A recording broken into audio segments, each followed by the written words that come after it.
2009ல ஆண்டவர் இந்த தரிசனத்தை முதல்ல எங்களுக்கு தந்தார். In 2009 he has given this vision first time for us. சபை ஆரம்பிப்பதை குறித்து ஆண்டவர் இடத்துல பேசினார். The Lord spoke to me regarding opening Malchijah a church. புத்தகம் 4வது அதிகாரம் 5வது 6வது வசனத்தை தந்தார். He gave me Malachi chapter 4 verse 5 and 6. அப்ப 4வது 5வது வசனத்தை தந்தபோது ஆண்டவரே அப்ப இந்த தரிசனத்துக்கு நான் என்ன பேர் வைக்கிறது? So when God gave me this vision, I asked Lord, what will I name my vision? இதுக்காக நான் ஜெபம் பண்ணி கொண்டிருந்தேன். And I've been praying for that. என்ன சொன்னால் சபை அப்ப பிறக்கல, சபை ஸ்டார்ட் பண்ணல.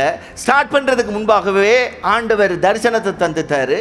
அப்ப அது அடுத்தது என்ன செய்யணும்? தரிசனத்தை நான் கொண்டு போக வேண்டும்னு சொன்னால் தரிசனத்துக்கு ஒரு பேர் வேணும்.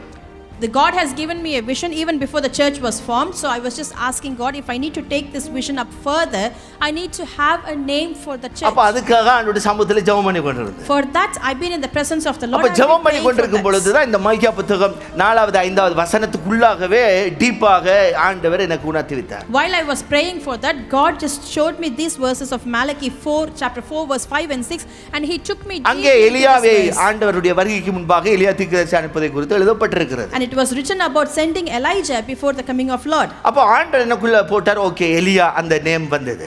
So the Lord put this name Elijah. எல்லாம் புரிந்து கொள்ளுங்க. Understand this. அப்ப எவ்வளவு கஷ்டப்பட்டு போராடி ஓகே எலியான்ற பேர் தந்துட்டாரு. இப்ப எலியா சேர்ச்சாண்டு வச்சா எத்தனை எலியா சேர்ச் இருக்கோ தெரியாது. So how much of struggle and things the God has given me the name. So after that, how many churches will have the name as Elijah? அப்போ தொடர்ந்து ஜெபம் பண்ணி கொண்டிருக்கிறேன். So I've been continuously. அப்ப எலியா என்ன பண்ணினாரு? அந்த நாட்களில் இருந்த ஜனங்களை ஆண்டவருக்கு பக்கமாக திருப்பின ஒரு நற்செய்தி அறிவித்தார். மனம் திரும்புங்கள் அப்படின்னு சொல்லி சொன்னார். So what did Elijah was doing? He was just asking the people, turning their hearts towards God. He was asking them to repent. அப்போ அதுல தான் அந்த வார்த்தை பிறந்தது, நற்செய்தி.